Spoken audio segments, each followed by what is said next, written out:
All right, the Midweek Howl is recording. There you go. So, what'd you do this weekend? Anything good? I had, normally I don't have anything to do, and I had three things to do. Friday night went to high school football game as always. Watched my daughter march. Got her home at about 10:15. Had to get her up at 5:30 to take her up at school to 6 so she could go to another band competition this weekend. So I had a band competition going. I had my son's last eighth grade football game on Saturday. And then after that, I helped a buddy of mine move. It's kind of like this.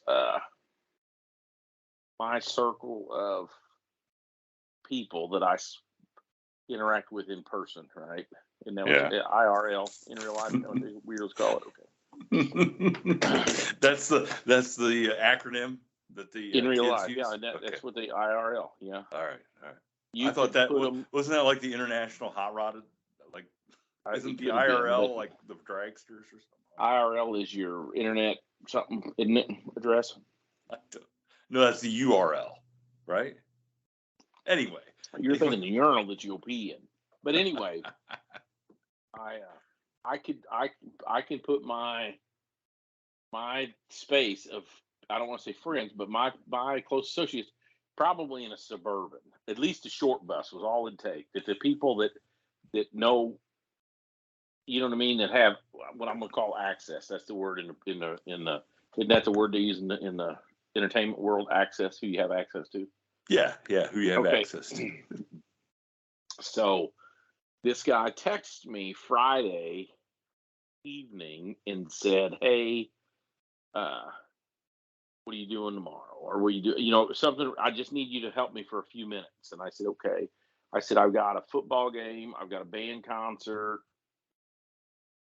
I got full Friday." So basically I told him, "Hey, I'm going to be at this football game from here to here.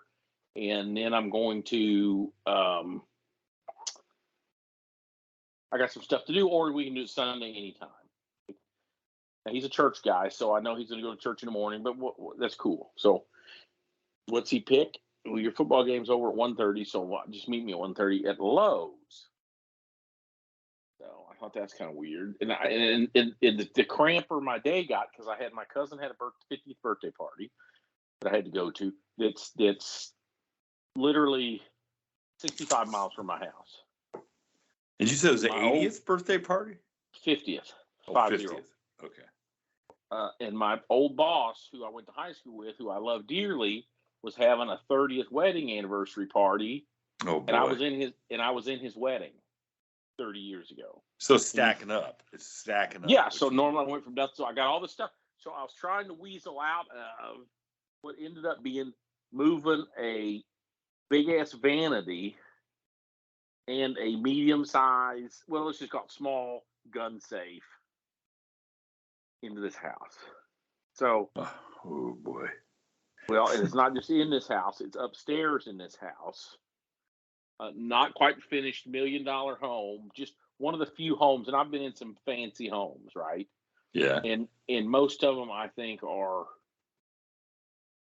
not my cup of tea. Let's just put it that way. You know what I'm saying? Yeah. It's just, a little overdone. Yeah. Waste. This is the very first one that I walked into in a long time that I said, I could live in this MFer. Okay. Probably because he had a garage, and you couldn't tell it was, but he had a garage that was, and this is in a very affluent subdivision with a shitload of codes, but it was designed. He's got 3 garage doors out the front, one out the end of the house. So he's got a garage bay, overhead door that's 14-foot door. Okay. So you can put whatever you want in it. I said, "Do you even own a camper?" And he said, "No, but if I want to put something in here, I want to put something in here." He's got a big long bay that's 50 by 12 or 16. It's hard for me to describe. And that's huge. That's huge. His garage was about the size of half of his house, and it didn't look like a shop. I mean, it's on a golf course.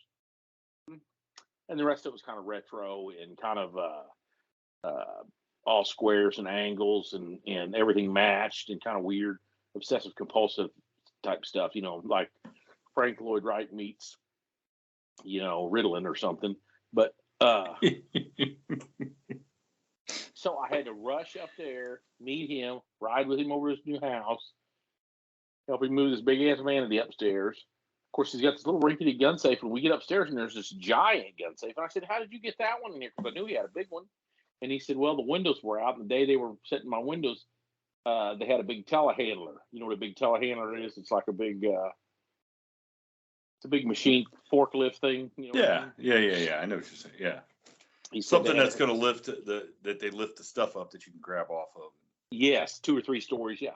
So anyway, he said they set it in here with a telehandler, and I said, "Why didn't you go back and get this one?" He said, "Well, I just didn't think about it." So then I had to rush away from that one, drive up to my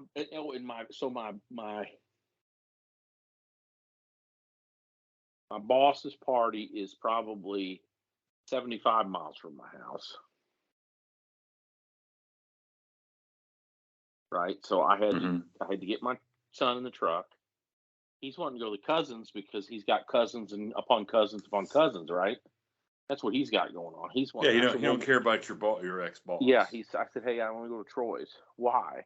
So then I got he's got a, well, my in-laws took him home from the football game. They fed him and took him home while I ran and did the gun safe movement. So when I got here, he had went to Applebee's with Grandma and Grandpa. So when I got home and said, "Are you ready to go?" he was post Applebee's sleeping. Post football Applebee's sleeping. So I said, "Dude, are we going to go party or not?"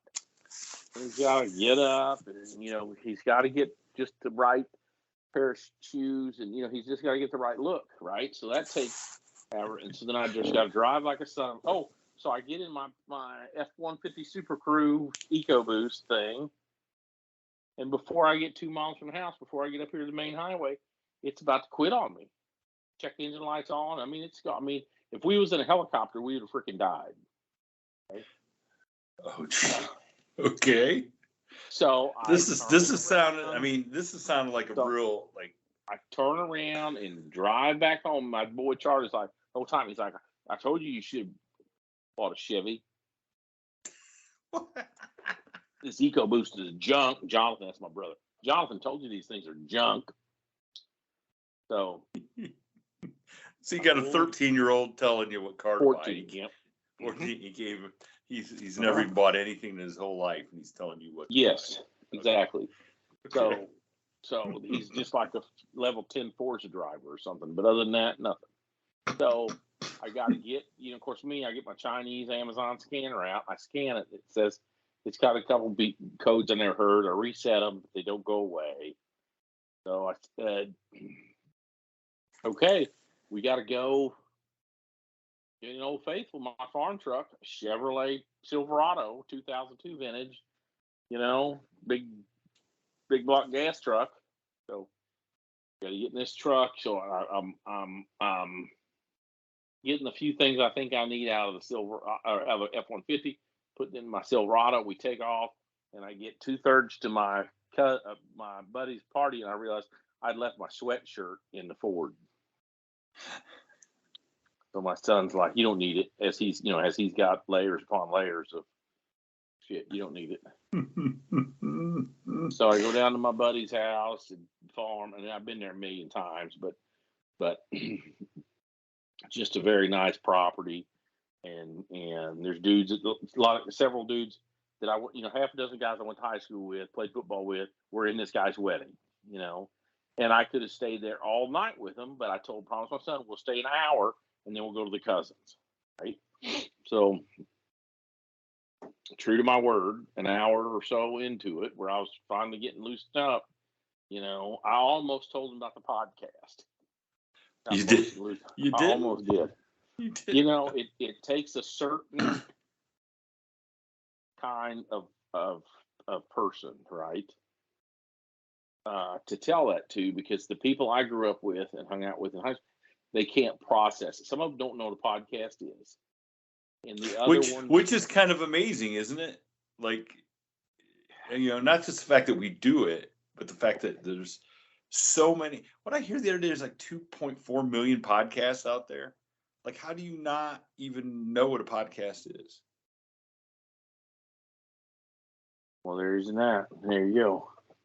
So we leave my buddy's place, and I got to stop and get gas, and I finally get over. Of course, by this time, my daughter's coming back from the band competition. My wife had went up to pick her up, and then she's wanting to go to Cousins. So I got to meet them because my wife doesn't want to necessarily go to the Cousins. And so I wheel in there, pick up my daughter, put her in the back seat. I got son and daughter in the truck, and drive over to my cousins. And it is a completely different. So my old boss and high school classmate, gigantic 150-year-old farm. The barns have been redone. He redid the driveway so it looks original, like he did up into the 50s before the state highway went through. I think the box culvert was $75,000 in the driveway.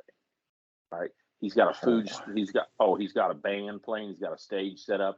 He's got a food truck there, a barbecue food truck that it's all free. You know what I mean? You just walk up and tell him you want. He really enjoyed being married. Is that what you're saying? It's worked out for him. It's worked out for him. But his so I go from that, right, with the some political people there, mayor of our town there, they're not my town, but his town. There's some people there, right? Yeah. No, I got to get my old Chevy and tear ass out of there. Exhaust is hanging off of it, so it's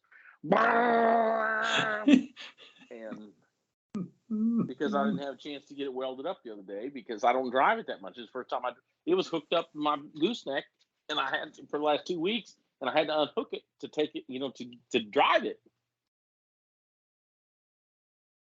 So get my daughter, get it just where I'm going with this. Boom, I'm transformed back to the 80s in a big 50 by 60 tin shed building with a couple patio heaters going, some rednecks bending guitar strings, a big homemade smoker that started life as a fuel barrel that they turned into a smoker that and people passing mason jars with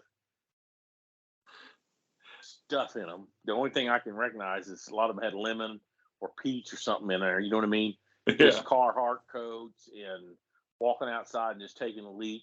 It's jacked up diesel trucks all around. Of course, I pulled in an Old Faithful. So, and then they said, "What took you so long?" You fit right in. What took you so long? And then my boy Charlie's got to pop off and say, because my cousin asked me, because they always make fun of this flame blue Ford I drive. Where's the Ford at? And Charlie's got to go, it broke down. And they go, oh, you told you got to get a Chevy, you got to drive Chevys. Blah, blah, blah. And I'm going to send you some videos later. I almost videoed you one. Just some old, it was just the deal. You know what I mean? It was just the deal. And isn't that crazy? You went from $1 million house to $1 million brand new house being built to a giant pristine property. To just on when I say gravel road, dude, we're 75 feet from the gravel road. This shed is built right on the gravel road. So John Q. Citizen can drive through, it's just, you're just out in the country, right? Out in the country. I'll tell you how redneck is. And I know you got a shed. Okay, so when I send you pictures of this shed, it doesn't look like nothing your shed. Okay? I'm just going to leave it at that. It does not look like your shed. Anyway, these guys, so there were some people playing guitars and stuff, and I tried to get my daughter to play, and they wouldn't, and I tried to get my son to play, and he wouldn't, and of course I told him my son even had a banjo. Why didn't you bring it? And he don't, Anyhow, so then we stayed around there till I don't know how long, and then all of a sudden my son says, "Dad, you got any money?" I don't know why, and he goes, "We're on the Field of Screams." Ooh. And I said, "What's that?" And he goes, "Well, it's a haunted maze. It's a corn maze. Did you know?" Yeah, so you know what it is. Well, I could, yeah. We got a corn maze around here, yeah. So, and I was like, and he had brought some clothes with him. because a lot of times when we end up over there, he just spends the night. He just stays because he's got my cousin's kids. I guess it would be his second cousins or whatever they are. You know what I mean? He usually just stays a couple of days and they ride horses and shoot guns and do whatever they do. But he's about to get in the Suburban with my cousin's oldest daughter, who's a school teacher, but she's only 22 or 23, and she's going to take a half a dozen of these kids. And I said, hold on a second, let me go talk. So I said, where are you going to Field Street? Where's it at? Taos. Well, Taos is my actual hometown where I grew up. So then, of course, my daughter wanted to go. So, well, what's funny is at the football game, I had I think I had walked in with 4 20s and I broke one. Okay. So I had 3 20s, a 5, and some other stuff. So when my wife was leaving, when I was going to move this safe, we were splitting up at the football game. She says, you got any money? And I said, yeah. So I pulled out my billfold and I handed her all that money, $68 or whatever I had, $78, whatever it was. And she gave me back one $5 bill. After the football game? Yeah, at the football game, when I came back from concessions, okay, I walked in the football game with 4 20s. I walked out of the football game with a $5 bill.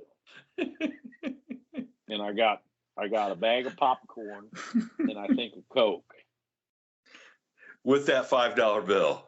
Or no, with the 20. That's what broke my 4 20s. Okay. So I had 3 full 20s and a change. Okay. But all that's to say is I knew when I got my daughter and my son needing money to go to Field of Dreams that I'm on a gravel road 8 miles out of town with one $5 bill.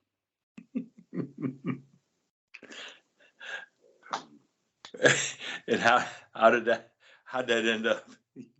So I told them, I said, well, I'm going to have to follow you so I can get some, I'll get some money. You know what I mean? I'll follow you. And I said, and we'll just go home from there because that's halfway home, right? It's 30 miles from where we were standing, but it's 30 miles in the direction that I live. So of course, then my daughter did a bait and switch and she got in the Suburban and my son had to get in the truck with me. I originally wanted my daughter to ride with me because I promised my wife I would not let my daughter out of my sides. And my daughter jumped in a Suburban with all these cousins and a couple other boys. I don't know who they were, but anyway, that's neither here nor there. My son's in the truck ragging on me about how he lost his Suburban seat. And I follow him to town. Of course, first thing they got to do is go get gas, which is good because then I don't need gas because I filled up before. But I was able to walk up and get between the Cherry Masters and the illegal gambling machines and get 4 20s again. So now, mind you, I've been up what? Just you told me before we got on the show that nothing happened this weekend. And now nothing did. I don't know. You wanted to know, and I'm just talking all this just I don't want to shit, but it's so 4 20s in between the illegal gamblers. I walked up to the counter and bought another Powerball ticket just in case I would win. It would help me along in some things I've got going. And so then I follow these, Doesn't that so? Let me when you get to some place that you normally wouldn't be, and they're selling lottery tickets. Does that urge comes over you? Doesn't it? It says yes. Are you the same day? Did we talk about it? What's that? I rarely buy my Powerball tickets here where I live. Yeah, I always feel like if I'm somewhere that I wouldn't normally be, and they're selling lottery tickets, that it's a sign from God that I need to. Yes, I'm there and I need to buy a lottery ticket. I'm actually more tactical. If I win like this Powerball, Missouri's one of them states where you really can't hide that good if they're going to pay you in the lottery. It's not like Nebraska where you could claim it anonymous for some reason. Okay. Yeah. But that way, when people call me and say, dude, didn't you just win $100 million? I said, no, it's somebody else. That's that dude up by St. Charles. I guess another dude just got another Jeff up here at St. Charles. Lucky guy. Well, that's my whole reason for doing it somewhere else. For doing it somewhere. I just always feel like maybe it's a sign that, hey, you're at this out of the way, 3 counties over, hole in the wall place that sells bait and lottery tickets and has a pot of coffee in the back corner. And you know what? I don't know why I'm here, but I'm going to buy a lottery ticket while I'm here. There you have it. Because there's no other reason for me to be here. Because I'm not buying bait and I'm not buying their coffee. So I must be here to buy a lottery ticket. So I just do it. Now, very seldom does God answer that. You mean you haven't won the big one? I have not won the big one, but I will say this. There's a gas station up in Tiffin, Ohio. It's attached to a Dunkin' Donuts. Okay. And I love Dunkin' Donuts. It's not that I don't love the donuts. I love the coffee because I lived on the East Coast for a short time. And I mean, you just got to where that became part of your life, Dunkin' Donuts, if you live in Massachusetts. Right. And so here's this Dunkin' Donuts in this small town. I mean, it is really out in the middle of nowhere when you think of towns in Ohio. I mean, it's just out there. It's like, I mean, there's hardly any Dunkin' Donuts in Columbus, but there's one in Tiffin, Ohio. So anyways, and I have to do some business up in Tiffin every now and then. So I always, when I go do the business I got to do, I stop by that Dunkin' Donuts, get a coffee, and then I always buy a lottery ticket there because I figure God put this Dunkin' Donuts attached to this gas station for a reason, right? I mean, I would never go to this gas station if it wasn't for this Dunkin' Donuts. And I have won over the course of maybe 4 years, 3 different times, $500 on a scratch-off ticket from that gas station because I stopped there for Dunkin' Donuts. So, I don't know what that means, but I'll keep buying them.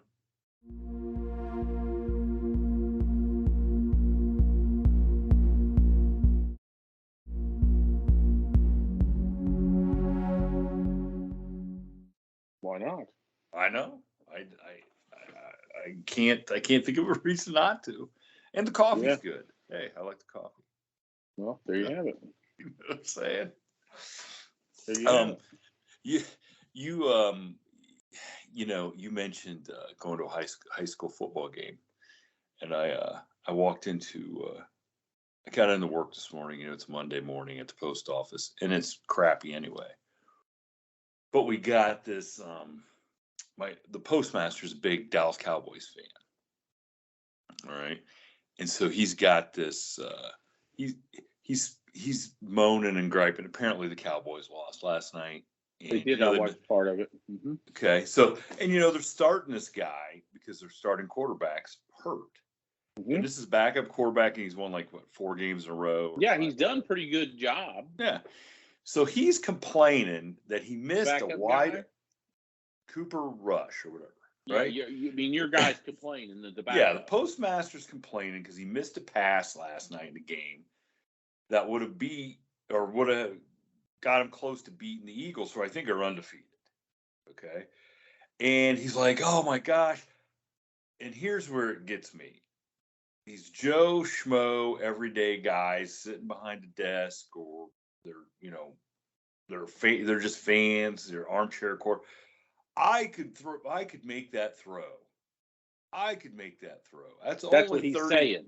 He's saying I could make that throw. This other guy in the post office could make that throw. And I said, well, I step out because I'm just like, okay, I gotta, it's an opportunity to set the young guy straight, right? And I said, well, number one, there's a reason he's a backup quarterback in the NFL. Okay. He could win the next 12 games. And when Dak Prescott comes back, he's going to be the starter. This guy is a backup. There's a reason why. And I go, and you could not make that throw on the field in pads with a helmet trying to avoid the Philadelphia Eagles rush. That's the hard part, right? The making the call's not the bad. It's the 5 brothers that weigh 12 or 1,300 pounds collectively. That are so fast. Yeah. Yes, beyond fast. right? that are Beyond fast. so yeah. That are It's almost like a bowling ball fast. And the difference is you don't have a 55 feet or whatever a bowling lane is. You've got about 6 feet to decide whether they're going to get you or not. I know, and and I know maybe I'm nitpicking. Maybe it was a Monday morning, but it just gets to me when people start complaining about professional athletes that I could do that, or why can't he hit a fastball, or why can't he do this, or why can't he do that, or why can't he make every single 3-point shot he takes? You can't make every 3-point shot you take if nobody's guarding you, let alone when the best athletes in the world are guarding you. It just I just had to say something, and because back, I don't know, it's been a while. We had these guys. There's the one guy in the postmaster when he was young, first started. They used to go play tackle football in the park on Sundays, and they'd get after it. I mean, I was probably 40 years old at the time. Why don't you come down and play tackle football with us? Man, we'll show you. We'll light you up, man. We'll light you up. And I said, well, number one, I am not going to go play tackle. My tackling football days are over. And if one of you knuckleheads takes my knee out, then I can't work. And I said, and I got nothing to prove to you. Oh, you're chicken. You're chicken. You're just lucky you don't come out there. We were just like, you should see what we do to these other guys. I'm like, those other guys are also, when you take a break, leaning against the tree, smoking a Marlboro Red, and drinking a Miller Lite. I go, so it just blows my mind. I'm like, you guys don't even know what you're talking about. They think they're professional football players because they go out and tackle, Slim from around the corner, who's wearing blue jeans and untied, Nikes, and his sweatshirt rolled up to his elbows, and apparently he's an NFL running back, professional running back, and because they could tackle him, then they're pros. I'm like, boy, oh boy, it just irritates me. Well, yeah, go ahead. And I just want to remind him, like, look, I wasn't always 40 years old. Okay, let's just get that straight. You guys are 25, years old. I'm 40. Yeah, maybe you can get the best of me once. But if this was on an even playing field, it wouldn't be. If we were the same age, you'd be picking your teeth up out of the grass. Well, I had not this conversation, but I was invited to a dinner meeting last week, and I'm with a bunch of strangers. I barely know one person in this entire thing. Okay. And I haven't talked since then, have I? No. I don't even know what day it is. Okay. So I don't even know how to tell you the whole backstory. So just leave it at this. I was being courted for a job, and this guy says, hey, we're having a dinner meeting. I want you to come to, we're having a meeting, and I want you to go to it. And I thought it was going to be like,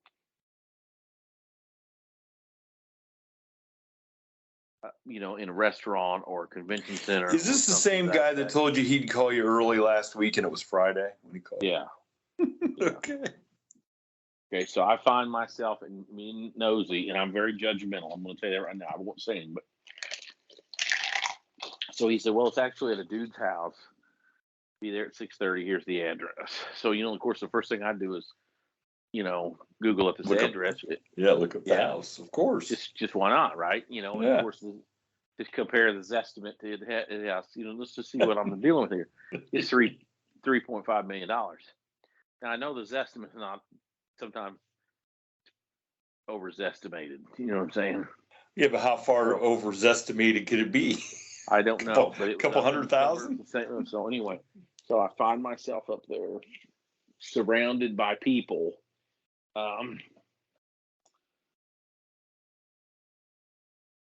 that are different than me in a lot of ways. Does that make sense? Yes, it does. Okay. And there was the dude that invited me, and another guy that had reached out to me prior. It was a former cop, former Marine, former cop. So when I walked in, I got there right on time, and the dude that invited me wasn't there. So I had to, you know what I mean? So I didn't know that he wasn't there until I got in the house, and he wasn't there yet. So now I've walked in these people that I don't know anybody. You don't know. You don't know. I don't know anybody. Right. I don't know nothing. So I knew that one dude that had been a cop, and he wanted to tell cop stories before he got into corporate America. So I worked my way around this table and got to him. And one thing led to another. We got out on the patio with the dude that owned the house, and he was out there grilling and stuff because he had some food catered, but then he was putting some steaks on, and it was a big deal. But all that's to say is this. I'm sitting in this lawn chair. Dude sitting next to me was in the Marine Corps for 12 years, and he was a SWAT cop and a whole bunch of other crap. And he's still, he's probably in his early 40s, and he still looks like he could put it on somebody, right? I mean, he's not real big. He's probably only 5'11", 195 or whatever. But you could just tell. And then some people, and he knew most people there, right? Because he works for the corporate side. So next thing you know, I'm sitting down, and these 2 or 3 dudes are half of which are attorneys, right? So they end up being 17 at the next meeting. Next day, they end up being 17 of us. I was number 18, so there was me and 17 people, and there was 8 of them were attorneys, a couple of them were engineers, one of them was an accountant, one of them was an economist. So they're like super bright people. But what they want to gravitate to is how crappy the Cardinals were. Yeah. It was the Cardinals, and then football came in there. So that's what they want to talk about, sports. Because the dude, the Marine with me there, he's a big sports guy. So in that process, I had to tell him, and I don't remember if it was who played last week. Well, the Cardinals, right? The Cardinals were playing. Yeah, I don't remember if it was. Well, I was going toward football more than that. But okay. I just said, hey, those guys are the best people in the world, and then, the best athletes in the world. And they're going, well, no, they only won X or their record. And I said, not as a team. I mean, but individually, when that dude's on the mound or he's across from you in that line or wherever, he may even play for the Cleveland Browns, but in some capacity, he's in the top couple hundred athletes in the world, right? Oh yeah, amen. You know what I mean? Yeah. You know what I mean? Yeah. And they were trying to process, and that segued into who's the best athletes in the world. And I said the just for total, I said the NBA players. Nuh-uh. NBA, if those NBA players went out on a football field, they'd get beat down and all that stuff. And I said, probably not, because most of those linemen couldn't keep up with NBA players. I firmly believe that they lie about the NBA players' weight. That some of those guys are so much bigger than what they list them as, because I think it would blow people's, like, there's no way Shaq weighs only 310 pounds. Yes. I think Shaq is 7 foot, 400 pounds. And I think if you listed him as 7 foot, 400 pounds, most people would look at him like, yeah, they'd be like, well, but I think most normal people would be like, that's not real. How could that be real? That's like a monster or something out there. But I don't care. 7 foot, 400 pounds. I mean, he would destroy a lot of NFL football players. I mean, there's not a cornerback or a safety in the NFL that would really want to hit LeBron James going across the middle. Exactly. Because LeBron James is 6'8", and he says he's 265. He's got to be 290. Good gosh. He's all muscle. Mm-hmm. So I don't know. I find it silly that people complain about. So that's where I was going with that. Is everybody seems to know everything about sports, man? Right? I know that has never played. The athlete without it's not just play. It's having physical contact with an opposing person, right? You know what I mean? With an opposing person. Yeah. Whether that be on the football field, the baseball field, the basketball field, wrestling, you know what I mean? Fist fight, right? They do not realize what. They just don't realize they do. that and most of the people, like one of these guys was a little bitty gay guy, and not that I don't have anything about little bitty gay guys, but I'm like, dude, you can't even carry that dude's pads, you couldn't even carry his freaking gym bag to the bus, and you're talking shit about how terrible he is. And that was I said, some of those baseball players are giants. Oh my gosh, Aaron Judge. Yes. It's like 6, but the skill that baseball players have, okay. So I'm into it right now. Tonight, Game 5, Yankees, Indians. This is the most baseball I've got to watch, or Guardians. Right. I'm sorry, the Guardians. But Jose Ramirez, who's one of the best players in Major League Baseball, came up last night, chance to, if he got a hit, could have tied the game or got him within a run. And the guy pitching made him look so stupid on the last pitch that he threw him that I just thought, what would a normal person do? You couldn't. You wouldn't even know it. You'd be waiting for the pitch and then went by you. And so yeah, I find it silly for people like, oh, that guy only hits 220. Well, 220 is 220 points higher than I would hit because you couldn't even nick the ball. Well, and I had a dude, and I don't know for sure or not, but he told me that they decided, because it's 77 feet right from the mound to the 60 feet 6 inches. Well, at 60 miles an hour, I'm sorry, at 55 miles an hour, a car is going, I used to remember 66 feet a second. Yeah. So at 100, so basically it's only taking a half a second or 3/4 of a second. So this dude was telling me that you had to process, you had to start swinging the instant that ball left his hand. So those guys have to try to decide it's a high, you know what I mean? And adjust that bat mid swing for that ball, up, down, slow, fast. You know what I mean? Mm-hmm. Oh yeah. Otherwise they're behind it. And I said, yeah, you don't have a chance. Right, because it's done went by you. Yeah, you don't have a chance. No. So, and now all of our male listeners are like, oh yeah, they're all in agreement about sports, and female listeners are like, what are you guys talking about sports for? But I got. Yes, I don't know. I don't know how we even got in there. But so I want to tell you about a guy, not about sports. So because I think a certain amount of our fans are probably country music fans. Wouldn't you agree? I mean, I think we hit that demographic. Yeah, okay. Probably. So I want everybody that loves country music and is on Facebook to go check out this guy. His name is Bo Hazard. Bo Hazard, as in Hazard County. Mm-hmm. Some guy that, our buddy Wade found, and he sings traditional country, like, I say traditional. Mm-hmm. He does some David stuff, Conway, but he does like covers of, puts up videos and stuff of him doing covers. Excellent singer. He did a song of ours last week that Wade said called Wine a Little. And so he did it, he put it up and got over 10,000 views already on Facebook after like one day, hundreds of comments. So, the guy's one of those unknown guys that people are just starting to discover. And he did one, I think he's going to do another one of our songs and put it up there.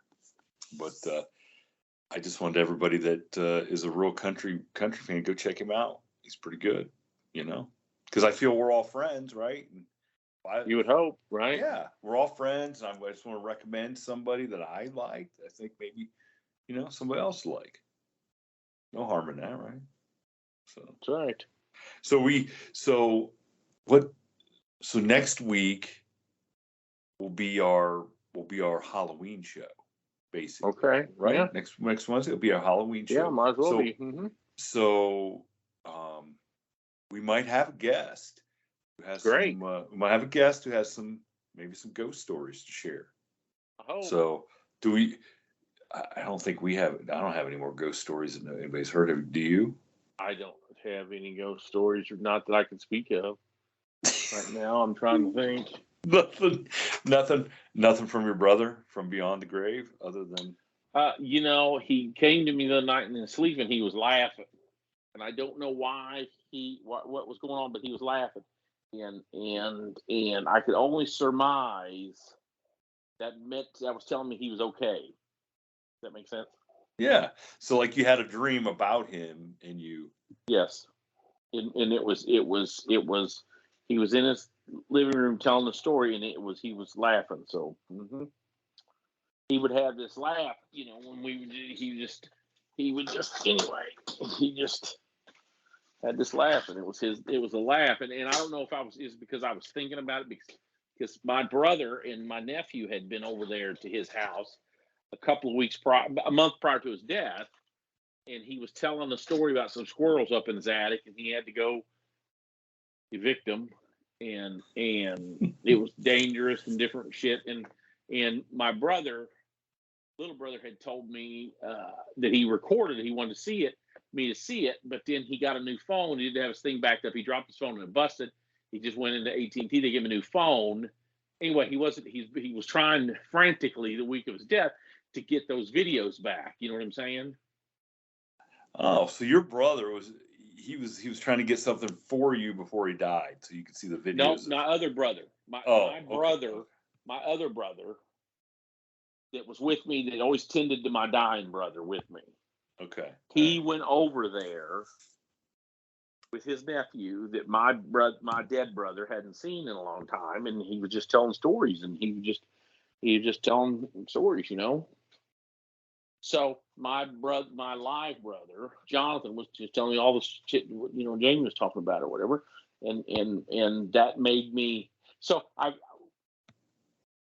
those iPhones are.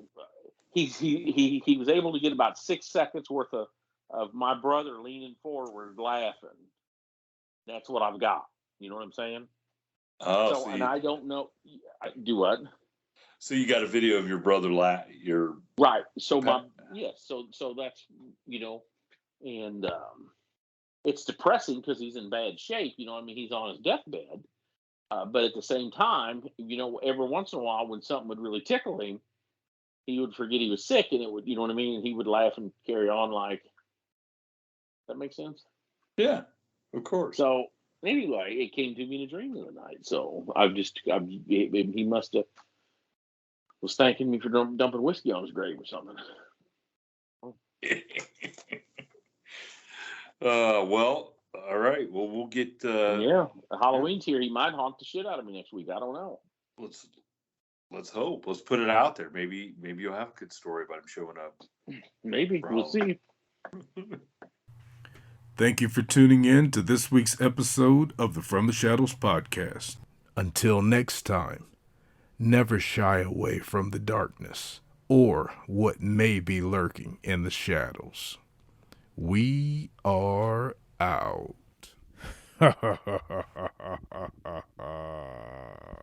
Go!